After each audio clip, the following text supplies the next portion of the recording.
Class 10th में 90+% marks लाना कोई कठिन नहीं है, लेकिन जरूरत है राइट माइंडसेट एंड अप्रोच का। अगर आप भी चाहते हैं कि आपके बोर्ड एग्जाम में 90+% मार्क्स आएँ तो आपको ये 4 चीज़ें जरूर जाननी चाहिए। सबसे पहला, नो योर सिलेबस। जब भी हम वॉर में जाते हैं तो हमें अपने दुश्मन के बारे में पता होना चाहिए। इसी तरीके से आपको पता होना चाहिए कि साइंस में कितने चैप्टर हैं, मैथ्स में कितने चैप्टर हैं। इसी तरीके से अदर सब्जेक्ट के भी आपके टॉपिक्स को पता होना चाहिए। Second, know your exam pattern.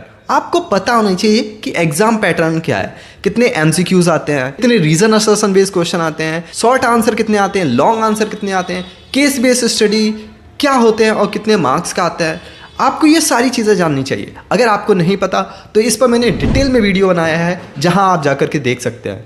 Third, strategy. आपकी प्रिपरेशन की राइट अप्रोच क्या होनी चाहिए। तो हर एक चैप्टर को कंप्लीट करने के आपके 5 स्टेप्स होना चाहिए। स्टेप 1, आपको एनसीईआरटी बुक से उस चैप्टर को बहुत अच्छे से प्रिपेयर कर लेना है। स्टेप सेकंड, जो भी आपने नोट्स बनाए हैं या आपके कोचिंग इंस्टीट्यूट या स्कूल ने जो भी नोट्स दिए हैं उनको अच्छे से लर्न करना होता है, जिसमें आपको important terms, definition, formula, SI units, ये सारी चीज़ें अच्छे से कवर कर लेनी चाहिए। एंड थर्ड स्टेप है प्रैक्टिस क्वेश्चन। प्रैक्टिस क्वेश्चन को करने का सही तरीका है आप प्रीवियस ईयर क्वेश्चंस उठाएं जो चैप्टर वाइज गिवन हो, जिससे आपको पता चल सके कि जो आपने पढ़ा है वो क्या आप उसे इंप्लीमेंट कर पा रहे हैं या नहीं। एंड देन फोर्थ स्टेप्स होगा, वो होगा आपका सैम्पल पेपर। जब आपके सारे चैप्टर कंप्लीट हो जाएंगे उसके बाद आपको सैम्पल पेपर की प्रैक्टिस करना चाहिए, जिससे आपको टाइम मैनेजमेंट में हेल्प होगी और आपको पता चलेगा कि एग्जाम में किस तरीके से क्वेश्चंस आते हैं। And final steps is revision. Revision most important है,